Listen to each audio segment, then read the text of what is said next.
চলন্ত বাস থেকে হাতছাড়া হয়েছিল কয়েক লক্ষ টাকা সহ একটি ব্যাগ। একটি ঘন্টাও লাগেনি পুলিশের, বড়জোর 10 থেকে 15 মিনিট। তার মধ্যেই টাকা ভর্তি ব্যাগটি, যার মধ্যে ছিল 3,09,000 টাকা, তা উদ্ধার করে ব্যবসায়ীর হাতে তুলে দিয়েছে আমডাঙ্গা থানার পুলিশ। জানা গিয়েছে, নদিয়ার চাপড়ার পাথুরিয়ার বাসিন্দা বছর 55 ব্যবসায়ী ইরশাদ আলী মোল্লা ব্যবসার উদ্দেশ্যে কলকাতায় যাচ্ছিলেন। 12 নম্বর জাতীয় সড়কে আমডাঙ্গার আওয়াল সিদ্ধি এলাকায় পৌঁছাতেই টাকা সহ ব্যাগ উধাও হয়ে যায়। তৎক্ষণাৎ ব্যবসায়ী ইরশাদ আলী মোল্লা বাস থেকে নেমে আমডাঙ্গা থানায় বিষয়টি জানান।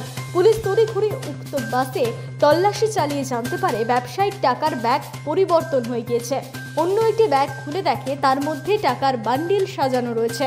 অবশেষে এক ব্যক্তিকে আটক করে আমডাঙ্গা থানায় নিয়ে আসে পুলিশ। হারিয়ে যাওয়া টাকার ব্যাগ ব্যবসায়ীর হাতে ব্যাগ সহ তুলে দেন আমডাঙ্গা থানার ভারপ্রাপ্ত আধিকারিক। আমি আমার একটা বাস থেকে ব্যাগ চেঞ্জ হয়ে যায়। চেঞ্জ হওয়ার পরে আমি থানায় চলে আসি, আমডাঙ্গা থানাতে। আমডাঙ্গা থানার দ্বারস্থ হই। আমডাঙ্গা থানা পুলিশ আমাকে 10 মিনিটের ভিতরে তড়িঘড়ি করে আমাকে সাহায্য করে আমার ব্যাগ এবং টাকা 3,09,000 টাকা আমার হাত তুলে দেয়। আমি বাসে আসছিলাম, বাসে ব্যাগটা আমার চেঞ্জ হয়ে যাচ্ছিলাম কলকাতা। বাসে দেখে ব্যাগটা আমার চেঞ্জ হয়ে যায়। যে আমি থানায় জানাই, থানা খুব তাড়াতাড়ি এসে আমার ব্যাগটা উদ্ধার করে দিতে যেভাবে হোক, তারপর আমার হাতে 3,09,000 টাকা আমার তুলে দেয়। পুলিশের ভূমিকা ভালো, আমার খুব পছন্দ হলো এবং আমার অভিজ্ঞতা চিৎকৃত করতে গেল সাহায্য করি।